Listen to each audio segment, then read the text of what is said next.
Good morning. How are you today? Are you glad to be here? Yes, it's a wonderful day. Thank you so much for the opportunity to present to you today. I'm incredibly passionate about this topic, and I'm incredibly passionate about healthcare professionals. I am not one myself, but I have healthcare professionals in my family. My uncle was a professor of pathology in South Africa at Groote, and my cousin is an anaesthetist. And my brother works in healthcare, in aged care. And I'm going to share a story with you today about how this comes to life. And I have gifts to give away. Is that not exciting? It's exciting. So just to share a little bit about me, I actually hate this slide. I just want to tell you I'm a human being. Are you one? Are you human? Please tell me you are. Yes, we are. Do you know what? Because you're human, it means we can be together. Our title doesn't matter. What we've achieved doesn't matter. Who we are matters. So a little bit about me. I started a business 13 years ago in Sydney, Australia, but I'm an African. I was born in South Africa, and I've done my DNA. I have DNA of every country around the world, and I don't know how that's possible. So a little bit about it. 2.5 years ago, I was speaking to my brother, who is based in England, and we were talking about a general practitioner that had committed suicide in the Sainsbury's parking lot. She couldn't take it anymore, and my heart was broken because any high achiever has been there. We work to accept the accolades, to feel like we're contributing to do something. And when it gets too much, we don't know how to keep going. You see, our worth is tied to our work. And so I was in tears and I said, no, we have to change this. So I worked with a doctor in the UK and we did a few circles and we spoke to medical students. Do you know how interesting medical students are? They are alive with purpose. And then it gets squashed out of them by the time they become a doctor. Did you know why? I'm going to share that with you today. And I'm going to share with you the plight of women, doctors, nurses. I mean, men, you're not excluded from this topic and this research, but we're talking about women today, right? And so I led the research for 2 years. I must tell you, it almost broke me. It cost me 400,000 Australian dollars of my own money. My husband almost divorced me, right? Not really, he loves me. But I wanted to understand how we can help. And I wanted to create some real good lifestyle changes that would help people. Not just from eating well, but from working on my head and my heart. And my head is neuroscience, so how can I rewire my brain? And my heart is to learn how to love and accept myself for all the flaws I bring, because I'm a what? Please tell me, what am I, a human? Are you human? Yes, you're imperfect. It makes you wonderful. So we went on this journey and we presented our research to the NHS last year, and the doctors were ropeable, actually, because how can I say that doctors need to be more resilient? Of course, they are resilient. I wasn't questioning their ability to carry more. I was questioning their ability to let go. Because it's not about carrying, it's about releasing. So we've presented this all over in the world. I've presented this at universities in South Africa, in Dubai, in Australia, and now I'm here in Singapore. How exciting. So we've certified our program to have 15 CPD points, which is very exciting. All we need is 20 dedicated hours of your life over 10 weeks. Harder than you think to get people to sign up for what they perceive as weakness. And yes, it's freedom. I also wrote a book called The Glass Angel. Now, I brought a copy with, so I like brave people. Do you like brave people? So I want to give it away. But who wants it? Come on, be brave. Thank you, doctor. No, really, first come, first serve. It's lucky. And then I've got mindfulness bracelets. Who likes staying calm? Come on, do you want to keep yourself calm? Come on, we have to get some interaction today. There we go. There we go. It is not a fashion accessory. Come on, do you want some? Take it. Be brave. Ladies, fight the system. All right. I'm interactive. I want you to work with me today. So this is not a fashion accessory. It's a bead, although I'm married to a British man who refuses to wear the white one. He's a very tall, English, stoic man. So what do I use this for? To breathe. In actual fact, the people we work with, I say, just put it in your pocket. If you're a doctor, hold on to that or hold on to the door before you see your next patient. Give yourself 20 minutes of groundedness. Release. So I do that a lot because I'm a trauma-informed coach. So I spend a lot of time working with teams. You know how we dressed this program up for nurses? We did it patient-centered care. Then I could get nurses involved. If it was about their personal growth, they were not interested. I got doctors from all over the world to contribute, from psychiatrists in India who are working with heroin addicts. Do you know how cool that is? To get them involved. To GPs in Australia, to trauma surgeons in South Africa. And we got them on calls for 10 weeks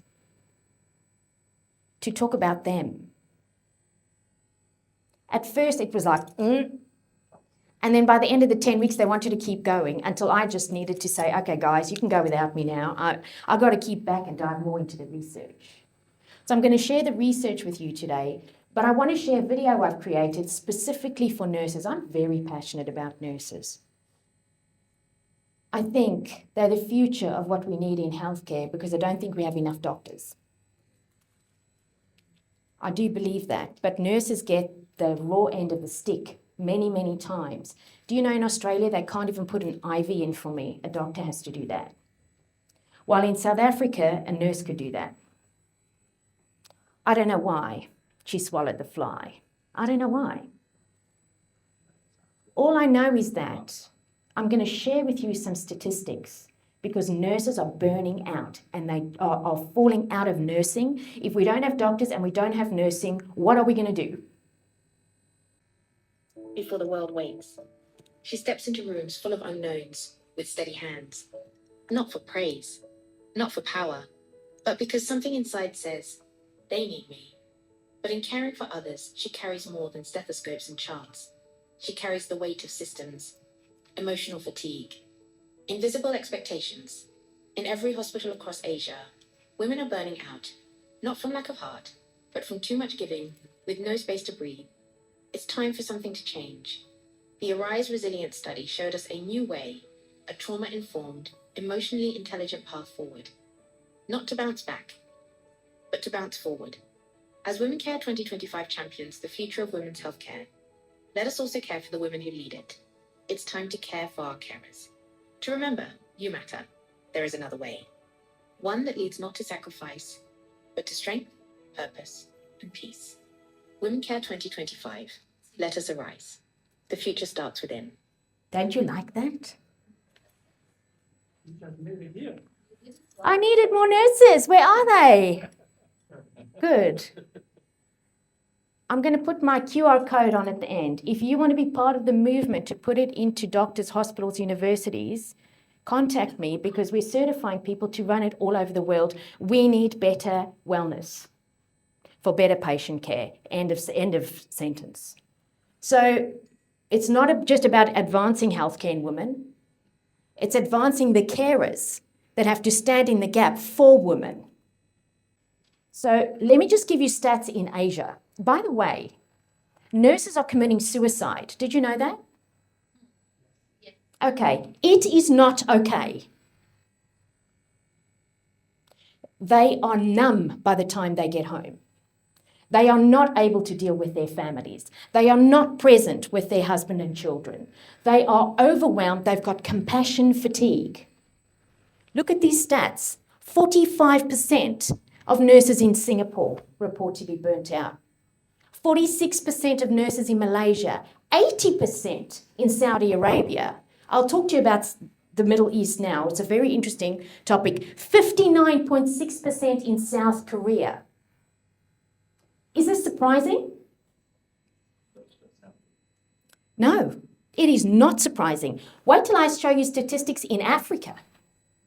In actual fact, you walk into a hospital in Africa, they're so tired they just look at you. So, this is not because they don't have skill.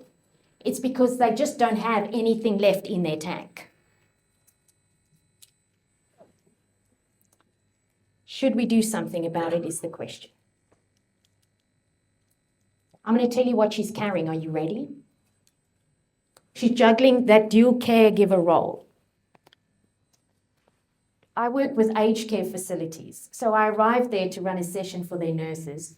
They wanted the points. When they started the program, they weren't wanting to do the program.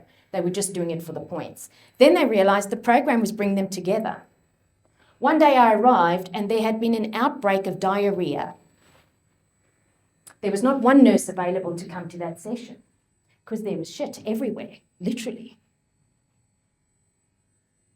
And they were exhausted.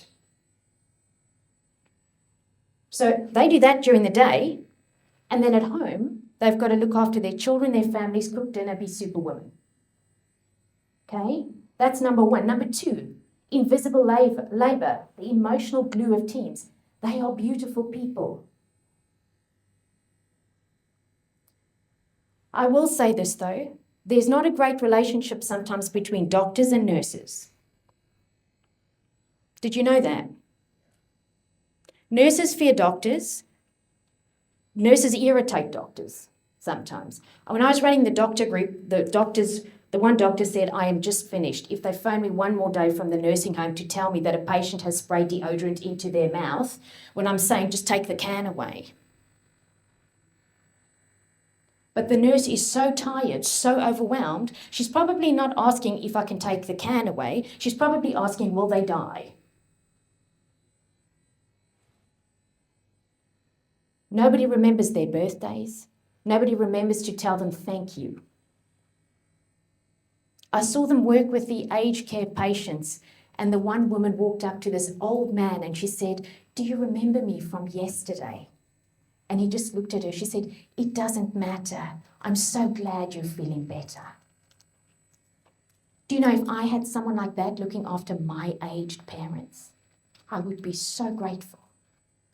Nobody says thank you. Nobody sees that interaction. Unrelenting standards. How much paperwork do nurses have to complete? Just in case they have to prove they haven't done anything to kill the patient.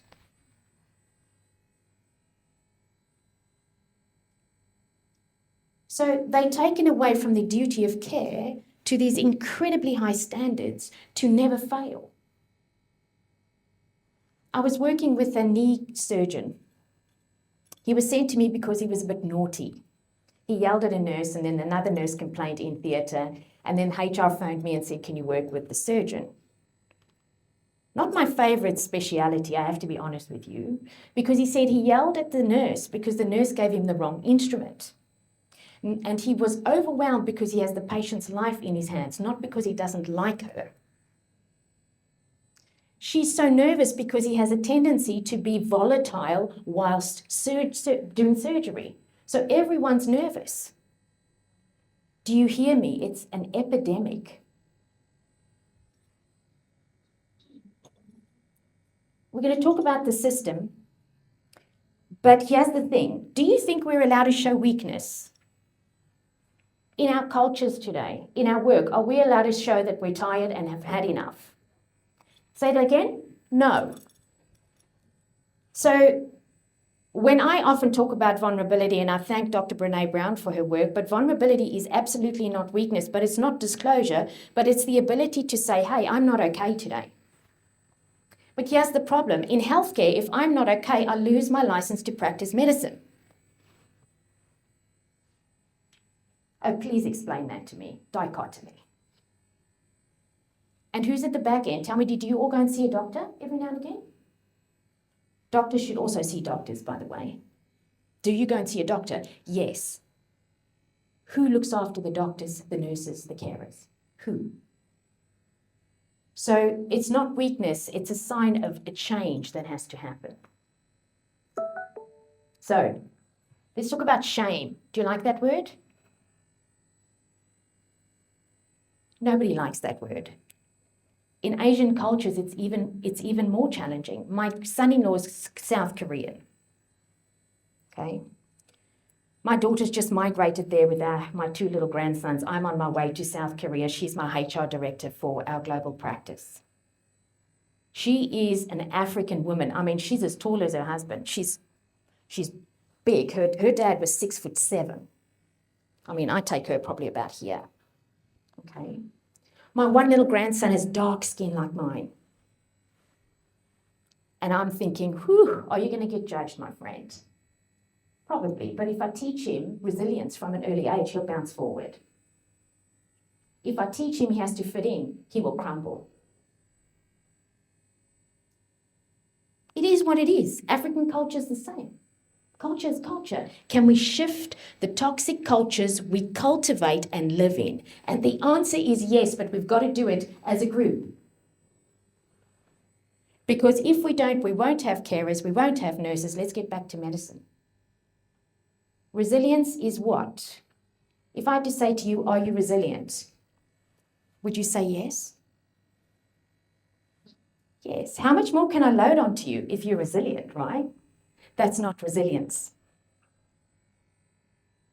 I used to think resilience was how much more I could take.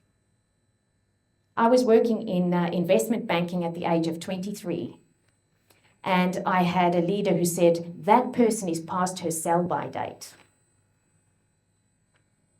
That's terrible. Don't you think that's terrible?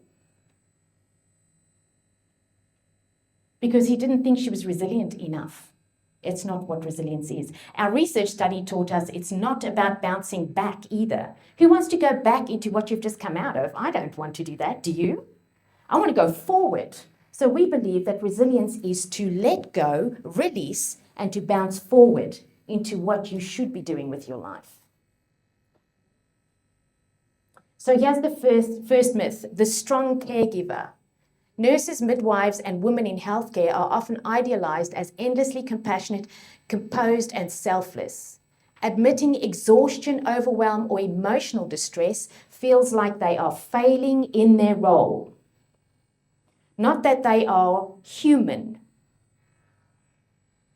And let me tell you this, there is no hospital space in 90% of hospitals where a nurse can go and just spend 10 minutes to regenerate. Hug a pillow, do something.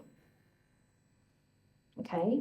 There are some hospitals that have gone really mad and they've created the love movement. Have you seen the love movement?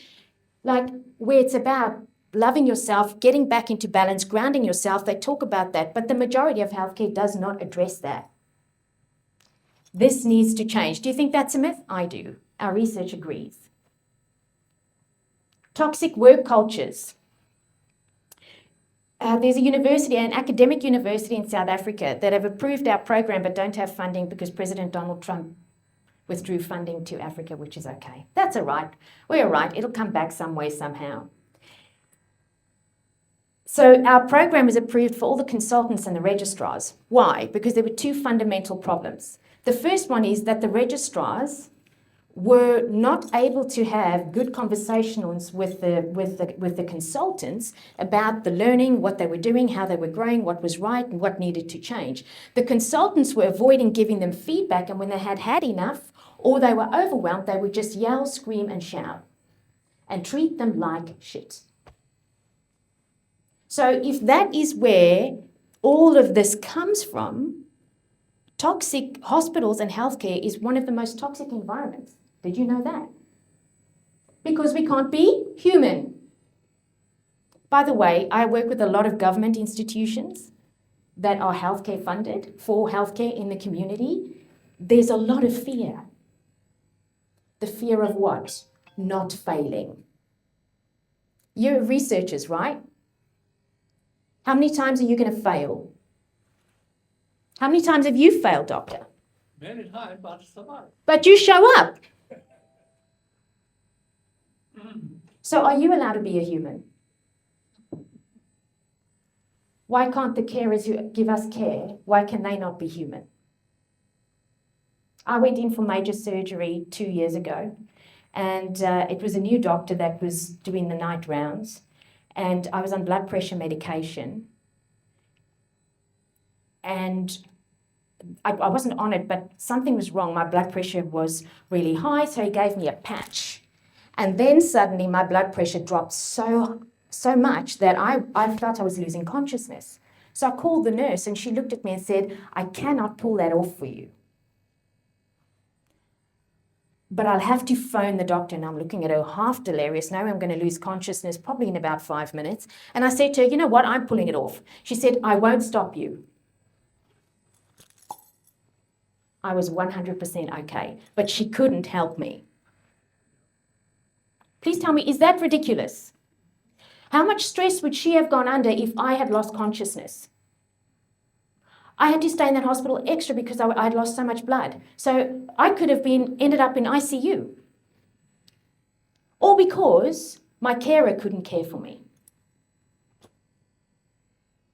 Let's talk about gender expectations. All the women in the room, how super are you? Hey, super mum? Get the kids up, get them dressed, get their shoes on, change their nappies, feed them, rub your husband's head, tell him you love him, make him a cup of tea, have the food ready, have the lunch packed, go off to work, come back whilst you're at work. If the school phones, please God, may the school not phone, because that means I cannot do my work today. Okay? And you say to them, are they really sick? Are they really sick? Can you hold on to them and just check in the next 30 minutes?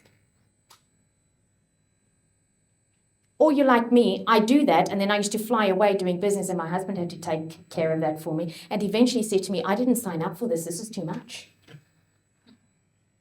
My son is now 21, and he had mental health challenges, so it was too much. He used to phone me crying in the morning after he took him to school, knowing that the phone would ring. That's generally women. Don't you think it's time we rewire our thinking? I run a small global business. Do you know how much pressure I am under as a CEO? Loads. Do you know what I do? I lie on the carpet. When I'm very overwhelmed, I throw myself on the carpet for 2 minutes. I'm not going to do that for you today, but I have my husband who's a VP of finance for a global business. He does it with me when he's in my office. He goes, do you think we can lie down for 2 minutes? Why? We're grounding ourselves. We're releasing the fear, and we're standing up.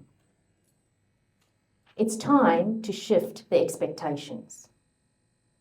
I think the worst thing for me when I started this resilience research was that when I spoke to the med students, they knew this was important and they'd been practicing it. Because a lot of the young people now are very clued up on mental wellness. Did you know that? Okay. The doctors know about not being well, but there's shame associated with resilience.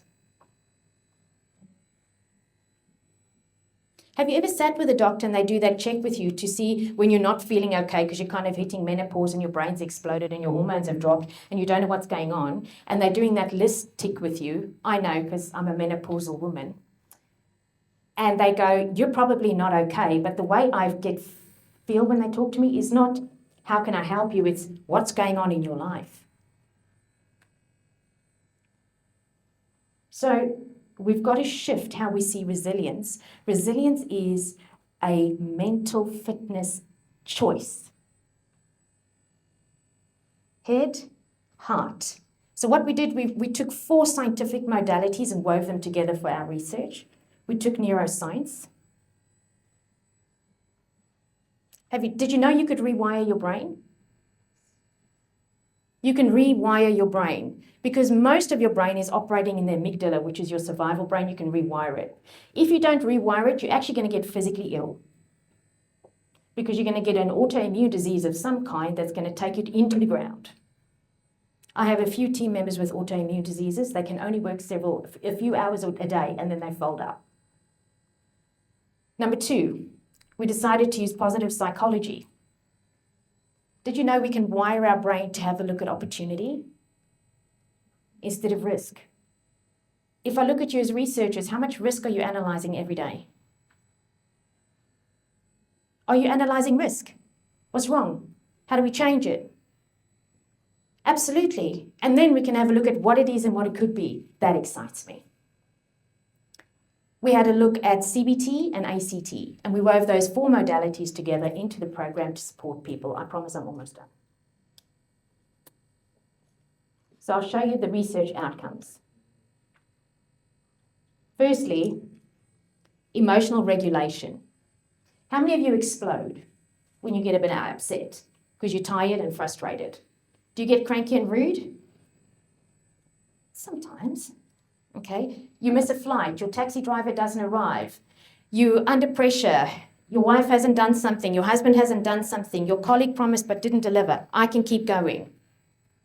So off Dr. Mark Brackett's work, who's from Yale University, we've aligned a connection meter to support our program, which allows you to recognize the emotion you're feeling, ground yourself, and shift into a peaceful space. Why? So that you can be better. You're more wise, you're more connected, you're more intelligent.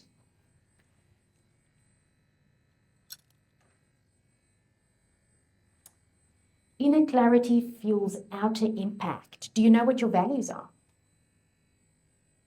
Or do you know what you were taught your values need to be? Do you know what your purpose is?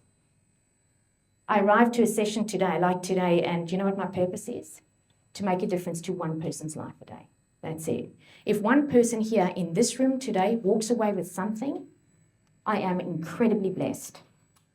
Because that means the $400,000 of my own profitability in my prior business that I spent on this research was worth it. In actual fact, I've run our program for over 60 leaders over the last 10 weeks. Majority were in Africa. These are stoic men that don't show emotion, crying, releasing and growing. Do you know what that makes me recognize? Is that if they can do it, anyone can. Let's talk about self-compassion. Do you know what that looks like? How many of you have failed really badly, publicly?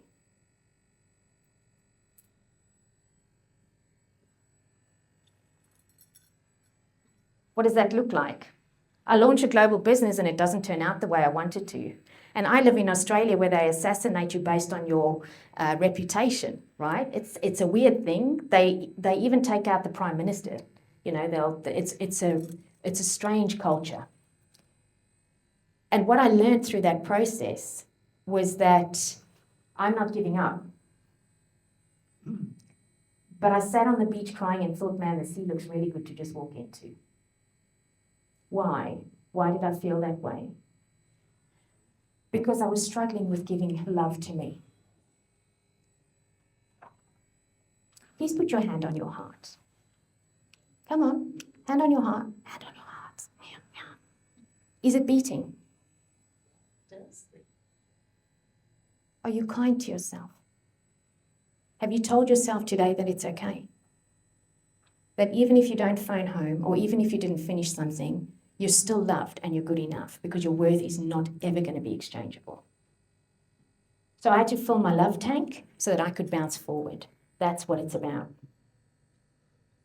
These are our stats. Don't you think this is amazing? After 10 weeks, we used a resilience tool from a university in the US. I wanted it to be well-rounded. We got over an 11% increase in resilience in just 10 weeks. Doctors, nurses, and med students. Come on, that's amazing. Secondly, 36% improvement in emotional regulation, not losing their shit as much. 29% boost in confidence. Nurses were able to come back to work after not wanting to work. 42% improvement in clarity under pressure. Doctors are making better diagnoses. We didn't train them harder. We helped them heal.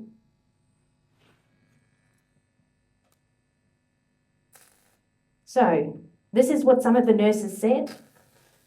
Never mind, I'll just tell you. I remember why I became a nurse. I wanted the med students to always know why they became a doctor.